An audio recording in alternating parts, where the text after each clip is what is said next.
Good evening, ladies and gentlemen, man. Welcome back to the Lewis Basketball Network. It is your boy Lewis with another one, man. Make sure to subscribe to my channel if you are new. Make sure to like this video and make sure to share this video. Only helps the channel grow. Truly appreciate it. Welcome, you know. And what I wanted to talk about was yesterday's games. I didn't get a chance because I was so, invigorated in watching the games. And just wanted to get my take on, what I saw. I didn't get to see the Raptors and the Magic. I missed that one. I missed the Celtics game. What I could talk about is a little bit of the Warriors and the Clippers, and I can definitely talk about the Thunder and the Blazers because I saw the game in full detail last night. So without further ado, let's get right into it. So when we talk about the Celtics did sweep the Indiana Pacers. It's unfortunate. Indiana is a good team. They just didn't have enough. And Boston got it done. Congratulations to the Celtics. They're moving on to the next round. So the Celtics kind of had it. They kind of had the kind of give me series.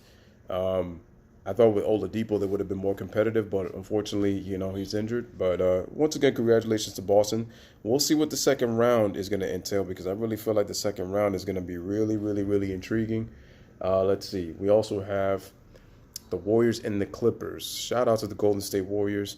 KD led all scorers with 33 points. But the game ball goes to Klay Thompson. Why? He scored 32 points, but he set the tone for the game. The Warriors won 113-105. Steph Curry struggled. He only went 3 for 14. Shout outs to them. I mean, Clay D and K gave you 65 combined points. So it's like, when one player is off, you got two other guys that can help pick up the slack. So, and Clay was on. In game one, it was Steph Curry leading the charge with 38, 15 rebounds, 7 assists. Oh, my.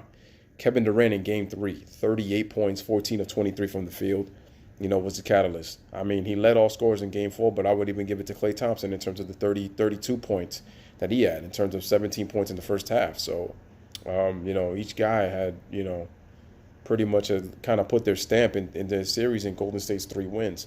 And Draymond Green talking about losing 23 pounds. See, that's the thing.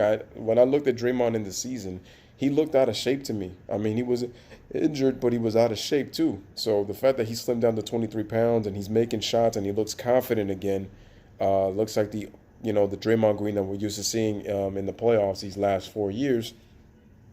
If he's making shots, the Warriors are just near impossible to beat, along with, how great Steph, Clay, and KD could be on any given night. So again, and the Clippers, man, like I said, it's a wonderful story, awesome team, 48 wins. I just don't, and it's like they've been competitive, but I think that game two really woke the Warriors up. I hope that the Clippers can try to get that win game five. It's not going to be easy. What they can hang their hat on is that they've already won in that building. The Warriors had a meltdown. But I just think that now Patrick Beverley is just going to have to play basketball because I don't think he can get into KD's head. I mean, he tried it. It was a little detriment the first couple of games, and it kind of worked. And it worked in their favor in game two, but you saw what happened in games 3 and 4. So it's a tough hill, but, the Clippers, they can do it. They just got to believe in themselves. They have to hope that, like I said, the Warriors are off because when the Warriors are on, it's too much. Even if the Clippers can score, it's trying to stop them when they're scoring that hot from the field. So that's going to be tough. But looking forward to game 5 and seeing what that entails. I believe they play tomorrow. So, yeah. And, and then last night. And then we have the Raptors and the Magic. The Raptors win 107-85. Kawhi Leonard, the brother, had 34 points, just killing the Magic. The Raptors defense, spectacular. Orlando, they tried to come back into the game quite a few times, but they just had a very tough time scoring the basketball. And I said that once the Raptors make their adjustments, it's going to be difficult for the Magic to score, and that's exactly what happened. And Kawhi played like a superstar, and they win 107-85, so they win by 22. So that was a big win for the Raptors as they now, and this is the historic thing about this franchise. The Raptors have made six straight postseason appearances. That's a franchise record. And also, they set a franchise record for most consecutive wins in a playoff series during the playoffs with 3. This is their first ever 3-game win streak in the playoffs in their franchise history. So making history on a whole lot of levels for the Raptors. So it's like, and you just feel that they're different. They've won 3 straight. So we know with the DeRozan and Lowry in the past, it's win 1, lose 1, possibly win 2, lose 1, win 1, lose 2 straight. So that's kind of how it's been. But with Kawhi Leonard, at least in this first series, they've won 3 straight, games 2 through 4 after losing the first game. So if they don't lose the first game, they would have won 4 straight, and they would have actually had their first sweep in franchise history. So, I mean, it would have been a really big deal on a whole lot of levels, man. But again, shout out to Toronto. Looking forward to Game 5 and see if the Raptors can close it out, or can the Magic somehow pull off some kind of road magic and beat the Raptors at home in their building to try to force a Game 6 back in Orlando. But we'll see what happens. But if I'm the Raptors, I try to eliminate the series as much as possible so that, 1, team gets rest, and 2, they can properly game plan for their next opponent, whether it's the Sixers or the Nets, which possibly is going to be the Sixers, possibly. But we'll see what happens with Game 5 with Sixers and the Nets. And then the last game of the night, Portland Trail Blazers against the Oklahoma City Thunder. Ladies and gentlemen, let me just say I'm very disappointed in the Oklahoma City Thunder. Now, I know that we're talking about, I don't remember the final score, but what I do know is Damian Lillard played like a true team player. Defended when he needed to defend, and when he needed to score, he scored. Struggled in the first half. The Thunder played great defense on Damian Lillard. What I was really pissed off about was the pick and roll defense of Russell Westbrook and Steven Adams. And every time that Damian Lillard would come off, I would see Russell Westbrook at times stand on an island all the way past the three-point line. And as the play develops, he comes in slowly. Or then when Adams would contest, he wouldn't even put his hand up once they get the switch. And maybe it was the fear of Damian driving to the basket, but there was just like little resistance on the defensive end. What I also noticed was Jeremy Grant and Terrence Ferguson, they kept shooting the corner threes a lot. Now, it's the easiest shot, and I understand why they did it, but it was to also show you that they're not prolific three-point shooters, and shooting is definitely one of the things that the Thunder have never really addressed. Sam Presti and the organization, I don't know what's going on through their thick heads, but they've never really addressed that problem for years, and it's coming into fruition once again. And the Thunder, they did a poor job defensively, and I thought offensively, Paul George and Russell Westbrook did this whole my turn, your turn BS, where it's like they quickly come down the floor, they would dribble the basketball, and then try to shoot the three, which just tells you that there's no system. That's on Billy Donovan and coaching. And I'm going to say it again, ladies and gentlemen, Russell Westbrook continues to focus on individual matchups and tries to outshine his opponent individually. When you look at Russ's game, even his mid-range jump shots are starting to falter much, much more. And Russell Westbrook's game is to attack the basket, right? And Russ keeps trying to shoot too many threes. And he shoots it without moving the basketball. The only time Russell really moves the basketball is on the drives. Now, people can sit here and try to blame everything on Russell Westbrook. Paul George does not get a pass either. People are going to say, well, he could be possibly hurt. He has a torn labrum. And I'm like, in one part, I possibly could understand. But if you have a torn labrum, it'd be very difficult to be able to move your arms. Very difficult to move your arm. And Paul George was still able to, was able to cock it back with a dunk at the end of Game 3. That same dunk at the end of regulation that really pissed off the Blazers. And this is what I'm noticing from Russell Westbrook. It's a pattern. Last year, he wasn't playing the level of a Damian Lillard as he was with Ricky Rubio. Ricky Rubio is nowhere near Damian Lillard. And what did Russell Westbrook do? Overreacted on a 26-point triple-double, as I said. Russell Westbrook went to the postgame interview, and he said he was going to shut that shit down. Came out in Game 4, focused so much on Rubio that not realizing that Donovan Mitchell was the main problem. They lose Game 4, and then what does Westbrook say? I don't want to focus on that individual matchup. Russell deflects the question. So, and basically he said something, but then he shies away from it once it didn't come out into his favor. Russell Westbrook says he's got to play better. Game 3, they win.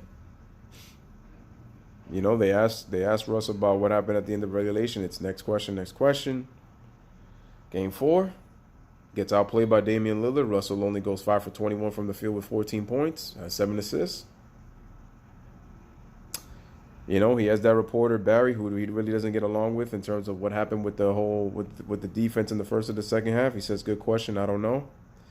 And it's like Russ is showing a lot of insecurity and immaturity at 30 years old. And what Russell Westbrook needs is a coach that is going to get on his ass, that if he makes a boneheaded play, to sit him down and understand that that's not what we're trying to do here. Triple doubles, you know, trying to chase this, you know, statistic.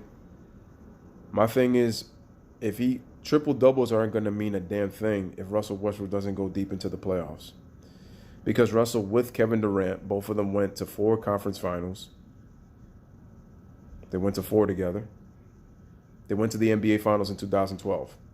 But what's happened since KD left? Now, people have talked about saying that how Russell Westbrook, you know, people felt sorry because he didn't have Harden, because Harden, the Thunder didn't want to pay Harden the extra $1 million that he could have gotten, and he went to Houston. You know, Kevin Durant ends up leaving. You know, after, like I said, let's make it both clear. Russell Westbrook and Kevin Durant both choked that series. And Kevin Durant, as much as I respect his decision more so now than I did 3 years ago, it wasn't that Kevin Durant didn't have the right to leave Oklahoma City. It was the team he joined. I wouldn't have made as big of a deal had he joined Golden State, had he not faced them in the playoffs. The problem is, not only did Kevin Durant face him in the playoffs, he had a 3-1 lead along with Russell Westbrook on the Golden State Warriors in 2016. Because they lost the last 3 games miserably, very badly, and Kevin Durant left, was kind of like I look Kevin different, and I'm like, dude, you just went to the, if you can't beat him, join him. Like, what is that? It's not a competitive move right there. But now in the last 3 years, where people felt what I felt sorry for Westbrook, you know, the first year that he didn't really have anybody, his best player was Steven Adams.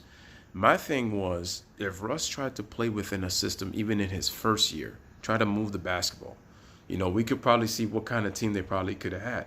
We don't know. What happened was that Westbrook's usage rate was high, and it was going to be because he was the main option on that team.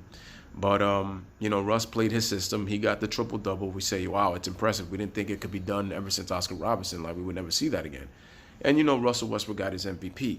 Now, mind you, Russell is the only player to have an MVP award where his team was not in the top 3. His team was 6th in the Western Conference, and he got the MVP because of the triple-double. It's an impressive accomplishment, but I felt like it was a sympathy MVP. And that's not to disrespect Westbrook, and not saying that Westbrook is not a great player, but I felt that his MVP was more sympathetic than actually earn it. Like, I could even make the case that James Harden should have won the MVP in 2017 because he led the league in assists, and he averaged a near triple-double himself, 29, 8 rebounds, 11.2 assists. And D'Antoni's system, and the Rockets won 55 games. See, that's what nobody talks about neither. The Rockets won 55 games. So, you know, that was the thing. And so when you look at Westbrook, you know, you kind of felt bad. But then he gets help with Paul George, and he gets help with Melo. You know, Billy Donovan is the coach. And this was the same issue with Scott Brooks. Like, they're known to place their starters a lot of minutes. They kind of let them do the my turn, your turn thing. They don't really get on guys. They don't really implement a system. So, like, the reason that Russ struggles, part of it is because of coaching. Now, I was trolling when I mentioned in one of the YouTube videos on Westbrook after they lost, saying that he needed a life coach. I was just playing around with that. Russ is one of those humble dudes off the court. Don't get me wrong about that. But he needs somebody to challenge him and to let them know that his play style is just not going to work to win a championship. And the worst part is Russ's play style has been very inefficient on top of that. And the question is Russell Westbrook's legacy tarnished? I'm going to say not yet. It's an incomplete right now. Why? Because Westbrook is still playing. I know many people said, I don't think Westbrook is ever going to win a championship. The only way that his legacy gets tarnished for good is if Westbrook never is held accountable for anything. If Westbrook doesn't never get a coach that is going to implement a system and tell Russ, hey, we're not going to do that. If you do something stupid, I'm going to bench you. Like, you need to play within the team offense. Like, let plays develop. And someone who can also channel his emotions and his anger, because Russell hasn't been able to do that himself. And that's what people keep saying. Like, Russell can self-correct himself. No, if Russell's been getting away with this for many years, it tells you that it's been a long time that Russell's been so used to playing this way. Like, nobody really tells him anything. Russell's just going to keep playing the same way. It has to be somebody who's able to, like I said, channel his emotions. And until somebody comes and do that, Russell Westbrook is going to just keep playing the same way. And by the time his career's over, he doesn't adjust his game, continues to try to rely on his athleticism. Because look, his free throw percentage is down 20% from 2 years ago. He's missing more mid-range shots than he has in probably in any time in his career. And that's the thing with him. And so, and Russell, even though he's deferred to Paul George doesn't get a pass neither. And I'm telling you why Paul George signed with the Oklahoma City Thunder. One reason would be LeBron James. But number two, Paul George is not about that life, man. When I look at Paul George, he's really a simple guy. He's not that guy that's really, really willing to take that mantle. Let's just say, like, I'm the best player. At first, it looked that way in the 2018 season when Russ was allowing Paul George to do his thing. But when Paul George doesn't play well, it's like he has the security blanket in Russell Westbrook because Russell's going to take most of the blame. Part of it because of the way Russell plays. Because of the way Russell plays, it's like, oh, Paul George isn't getting enough shots. Raymond Felton isn't getting enough shots. Jerian Grant is not getting enough shots. Terrence Ferguson isn't getting enough shots.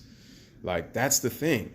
And that's what the narrative is going to continue. And although it's true, that's how Paul George gets to sneak on by. And let's look at the Thunder situation. Sam Presti and the organization have done a horrible job building the team the right way around Russell Westbrook if they were going to keep him. And as Kevin Durant said, they cater to Russ. And it's not like KD doesn't like Russ as a person. He probably does. It's just on the court, he knew he wasn't going to win with Russell Westbrook. Suppose KD stays. I mean, they're going to be in year 11, year 12, year 13, year 14, trying to figure out how to win, like how to play off of each other, how to play in the system. Because then we would have never looked at Kevin Durant the same way. And then we probably start saying, well, Kevin Durant, he could have went to other places where he could have won, but he's never gotten to do that. So because KD decided to stay loyal, it's like KD is never going to be looked at. He's going to be as an all-time great, but he's going to be one of those that's never got a ring. You probably look at him as a top 40, top 50 player, but not even consider top 30, top 20, 15, or even top 10. So while I don't agree with what Kevin Durant did in terms of joining the Golden State Warriors, it wasn't the fact that he left in free agency. It was the team that he joined. And yes, the team was not the same because they gutted their roster. But at the same time, it is what it is, man. It's year 3. Like, we got to really just leave that alone. It's like people want to keep doing it because they're trying to force KD out. This is all the media work. They can't stand the fact that LeBron James has not been able to win championships since 2016. And if you look at it, in the last LeBron James from 2014 to 2019 right now, LeBron has only got 1 ring. He's gone to the finals 5 times during that 2014, 2015, 2016, 2017, 2018. 5 times and only got 1 ring from that in that time span. But back on Russell Westbrook, that's the reason why Kevin Durant left, because he knew he was not going to be able to play with him in that way to win a championship. And Kevin Durant doesn't get a pass for that 2016 conference finals. He don't. Just like how Paul George is not getting an excuse. That's the problem. And I think Russ is getting way too much blame. Like, he deserves blame. And I said I blame the organization. I blame coaching, and I also blame, Paul George in terms of his star player, co-star player. But Russ has gotten away with this play style for so long. He hasn't been able to control his emotions, which tells you mentally Russell Westbrook is still, he's still in a place where he has not found himself. And the problem is Russell needs help with that because he can't see that himself. See, Russell's playing with tunnel vision. That's Russell Westbrook's game right now. He plays in tunnel vision. That's the way Russell Westbrook thinks. Tunnel vision.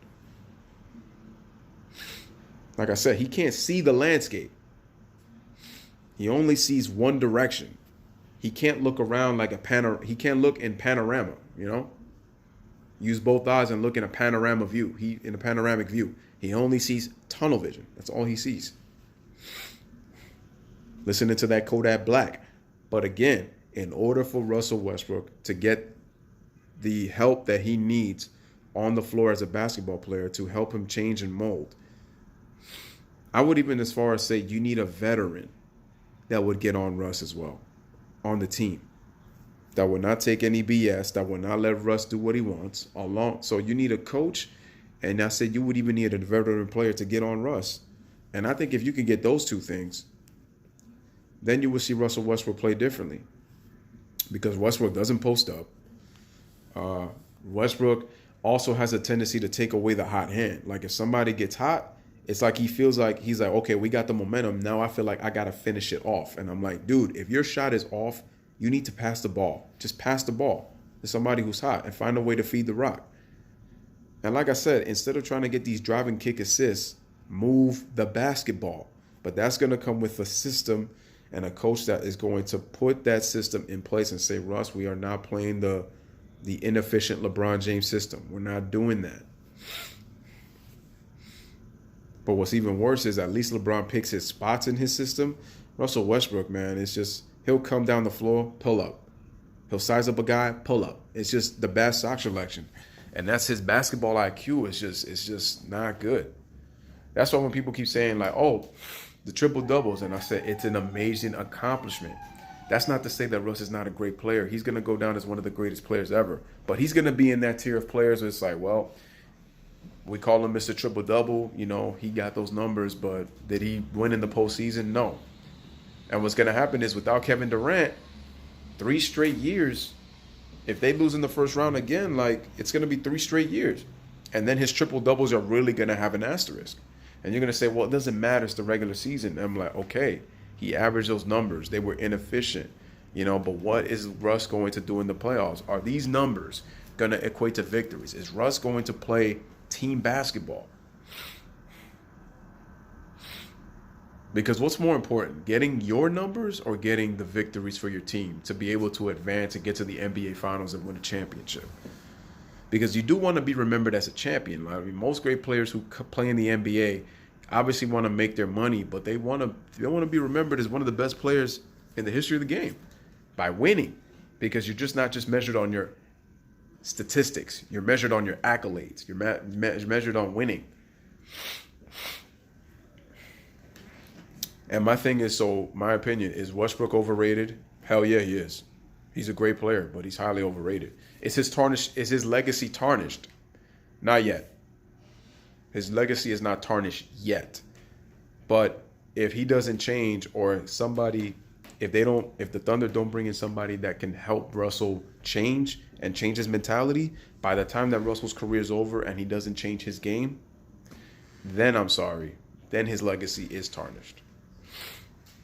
And what's going to happen is Russ has played with a lot of talent. He's played with a lot of talent. That's what people fail to realize. He's played with a very good amount of talent. Organization gets some blame, but again, Russell Westbrook, man, play style just ain't gonna cut it, bro. You got to do better. You have to really look at yourself in the mirror. And if you can't do that, hopefully the Thunder will get somebody that will again help. But it's like, that's why I said that even though Russ gets blamed, we can't fully blame Russell Westbrook. Fully blame him. That's just the way it is. If he doesn't get the help he needs, because like I said, if Russ is incapable of helping himself, somebody's got to try to help him to understand and make him see it himself, because he's not able to see it yet. Tunnel vision, ladies and gentlemen. Tunnel vision. So anyway, this is your boy Lewis back with another one, man. Let me know what you guys think of in the comment section, man. After this video, man. As always, bless up, one love, peace. Thanks for watching.